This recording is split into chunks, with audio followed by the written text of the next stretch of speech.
मेरे क्लाइंट मेरे ऑफिस में आए, इतने इरिटेट एलआईसी के प्रति, इतने नेगेटिविटी कि कुछ नहीं करना, कोई पॉलिसी नहीं करनी, पॉलिसी बेकार होती है, कोई रिटर्न नहीं आती है। अगर उनसे एलआईसी के बारे में बात करो तो समझ लो को चुपट जाए, कपड़े फाड़ दे, उतनी बुरी स्थिति। टाइम तो देने की बहुत बड़ी बात।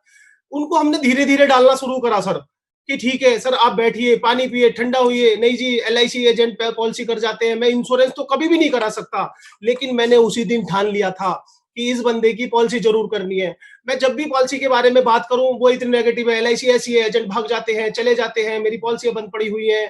मतलब मैं कई बारी उनके घर गया, उन्होंने मुझे 2-4 बॉन्ड दे दिए। सर मैंने उनके बॉन्ड चुपचाप उठा लाया। उठाने के बाद में उनकी पॉलिसी धीरे-धीरे लैप्स जो पॉलिसी चालू कराई। चालू कराने के बाद में उनके जितने भी प्रॉब्लम्स थे धीरे-धीरे खत्म करे। फिर भी मैंने उनको बात करी, सर ये पॉलिसी, बोले पॉलिसी की बात मत करना, मुझे वैसे मदद चाहिए तो तू 10,000 50,000 लाख रुपए मुझसे ले ले, मेरे को देना मत, लेकिन पॉलिसी की बात मत करना। मैं इंश्योरेंस तो करा लूंगा। मतलब इंश्योरेंस से उनको इतना इरिटेशन थी कि समझ लो कि जैसे देखते ही भागना पड़ना, एजेंट को देखते ही भागना। बोल दिया। मैंने कोई बात नहीं सर, कोई दिक्कत नहीं है। सर मैंने भी एक अच्छे गुरु से कहने में ट्रेनिंग ली हुई है। मैंने कहा सर आप मुझे टाइम दीजिए। बोले ठीक है जितेंद्र भाई आ जाओ, लेकिन इंश्योरेंस की बात नहीं करनी। मैंने सर अगर मैं इंश्योरेंस की बात करूं तो मेरे जो चाय का कप है ना वो भी आप छीन लेना बेशक। कोई बात नहीं सर। उन्होंने मुझे बुलाया। सर मैं अपने गुरु ने मुझसे कहा है कि जितेंद्र भाई किसी के जाओ तो खाली हाथ मत जाओ, कुछ भी लेके जरूर जाओ। सर मैंने है ना, ये मेरा ब्रह्मास्त्र है, ये मैंने एक फाइल फोल्डर बनाया हुआ है। मैंने उसका सारा डाटा तैयार करा, जितनी भी उनकी पॉलिसी है, किसमें कब मैच्योरिटी आनी है, सारी पॉलिसी चालू करी। चालू करने के बाद में अपन लोग, मैं उनके पास गया, मीटिंग करी। मीटिंग करने के बाद में उनको दे दिया। सर कुछ नहीं कहा मैंने इसके अंदर। मैं क्या काम करता हूं सर, इसमें प्रेजेंटेशन डाल के जरूर लेके जाता हूं। ये प्रेजेंटेशन थी। प्रेजेंटेशन देखने के बाद में बोले ये इंश्योरेंस की है। मतलब सर ये इंश्योरेंस की बात नहीं है। अगर आप कहते हो प्रॉपर्टी, आप कहते हो ना सर मैंने इतनी प्रॉपर्टी बनाई है, मैंने इतनी प्रॉपर्टी बनाई है, मैंने इतनी प्रॉपर्टी बनाई है, यही एक प्रॉपर्टी कंसेप्ट है। अगर आप कहते हो तो बात करें। बोले इंश्योरेंस वर्ड नहीं आना चाहिए। मतलब जी बिल्कुल इंश्योरेंस वर्ड नहीं आएगा।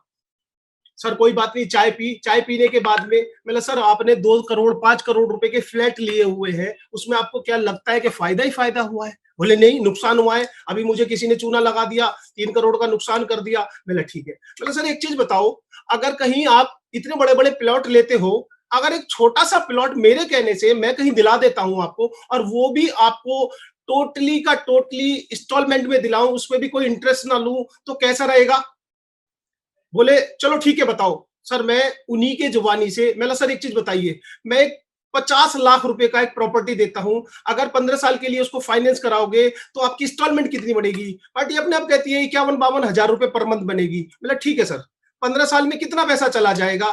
पार्टी ने कैलकुलेशन करके बता दिया कि मेरा 72-73 लाख रुपए चला जाएगा। मैंने जी अब एक चीज मुझे बताइए कि जो 15 साल में जो प्रॉपर्टी है आपकी, आप ही की प्रॉपर्टी की बात कर रहा हूं, अभी मैं अपनी प्रॉपर्टी की बात नहीं कर रहा। आपकी जो प्रॉपर्टी है, जो 50 लाख की प्रॉपर्टी, कितनी हो जाएगी? बोले कहां हो जाती है, दुगनी हो जाएगी, ढाई गुनी हो जाएगी, अभी मेरा नुकसान हो जाए। मैंने जी आप प्रॉफिट लेके पकड़िए, पकड़िए तो सही, बताइए तो सही। बोले ठीक है, मेरी प्रॉपर्टी 50 लाख की जो प्रॉपर्टी है वो लगभग 1 करोड़ 20 लाख की हो जाएगी। मतलब जी 1.25 करोड़ होगी, मान ले इस बात को। बोले ठीक है। मतलब सर आपका कितना पैसा पहुंच गया?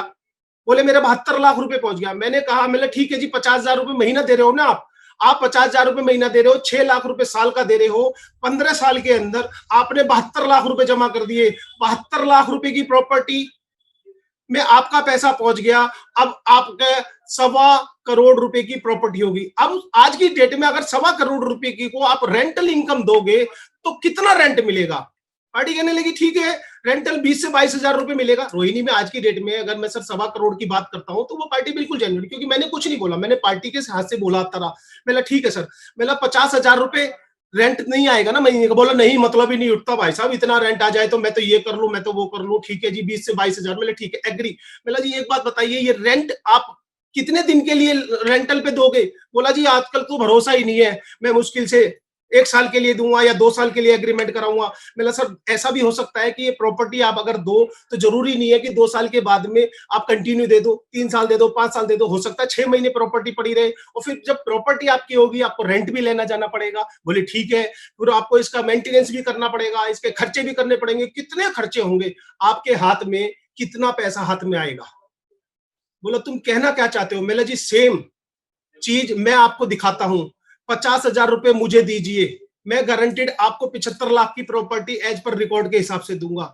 यही प्रॉपर्टी आप मुझे 50,000 रुपए मंथली मेरे को दीजिए, 12 महीने गुणा में 15, 72 लाख मैं लूंगा। और मैं गारंटेड कहता हूं कि जितनी प्रॉपर्टी की कीमत आपने बताई है उससे ज्यादा मैं आपको दूंगा। दूसरा, 15 साल के बाद में गारंटेड प्रॉपर्टी की कीमत, ये सर इसमें बाकायदा डाटा आता है कि अगर 15 साल के बाद में आप मकान बेचना चाहते हो, मेरी वर्चुअल प्रॉपर्टी बेचना चाहते हो, तो इसके अंदर 1,40,00,000 रुपए की आपकी या तो डेथ हो जाती है या आप इसको सरेंडर करते तो 10% आपको मिल जाता है। दूसरा, 50,000 रुपए सर मंथली आपको LIC इमीडिएट देना शुरू कर देगी, टैक्स फ्री जिंदगी भर के लिए। और इतना भी नहीं, प्रॉपर्टी की कीमत आपकी बढ़नी शुरू हो जाएगी, बढ़नी शुरू हो जाएगी। फॉर एग्जाम्पल, आपने 15 साल तक मुझे दिया और 15 साल तक मैंने आपको दे दिया, आपने इधर टैक्स बचा लिया, इधर टैक्स फ्री मेरे से ले ली। अगर फिर भी इस काम को आप कहते हो जितेंद्र भाई मुझे अब ये प्रॉपर्टी बेचनी है या डेथ हो जाती है, तो भी इसमें गारंटेड लिखा हुआ है कि 30 साल के बाद में आपको जो पैसा मिलेगा लगभग 2.5 करोड़ रुपए मैच्योरिटी अमाउंट या सरेंडर अमाउंट आप इसको ले सकते हो। पार्टी का सर चेंज हो गया, इमीडिएट चेंज हो गया। बोला अगर मैं 1 लाख रुपए महीना लूं तो, मैंने सर 1 लाख रुपए महीना अपना देना पड़ेगा।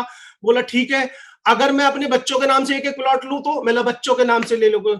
सर पार्टी बड़ी इंटरेस्टेड हुई, 1 कप और चाय आई उस टाइम पे। चाय आने के बाद में हमें कोई बात नहीं है, चाय आई, मुझे पता लगा था जो बंदा LIC के नाम से चिढ़ता था वो भी, मैंने LIC की बात नहीं करी है सर उसमें। अभी तो सिर्फ प्रॉपर्टी है, प्रॉपर्टी कहां मिलेगी, मैंने सर कनॉट प्लेस में लीजिए, आप बांद्रा में लीजिए, आप जहां मर्जी लीजिए। फाइनल ये हुआ, पार्टी एग्री हुई, 50,000 मेरे बच्चे के नाम से, 50,000 मेरे मेरे दूसरे बच्चे के नाम से, 1 लाख रुपए मेरे नाम से, 2 लाख रुपए, 2 लाख रुपए महीने की जितेंद्र भाई इंश्योरेंस कर दो। फिर मैंने कहा, मैंने सर मंथली नहीं, इसको आप ईयरली दीजिए। कौन मंथली मंथली के चक्कर में पड़ता है। बोला ठीक है, 24 लाख रुपए का पार्टी ने चेक बना के दिया मुझे सर। जो बंदा 1 रुपए का चेक नहीं देता था, जो बंदा, फिर जब उसने चेक साइन करके दे दिया, मैंने सर आपको एक चीज और बता देता हूं, आप इसमें पहले दिन ही अगर कुछ हो जाता है तो आपकी जो वर्चुअल प्रॉपर्टी है, ओरिजिनल प्रॉपर्टी से कुछ नहीं मिलने वाला। मेरी प्रॉपर्टी नॉर्मल डेथ 75 लाख की कवर करेगी, 1.5 करोड़ इंश्योरेंस भी, बोले इंश्योरेंस आ गया ना, मैंने सर फ्री में मिल रहा है तो आपको क्या बुराई है। आपने जो प्रॉपर्टी ली है, लोन पे ली है, उसमें भी पार्टी उसने इंश्योरेंस करके दिए ना बैंक में। बंदा बड़ा इंटरेस्टेड हुआ और सर वहां से मुझे पूरा का पूरा 24 लाख का प्रीमियम मिला।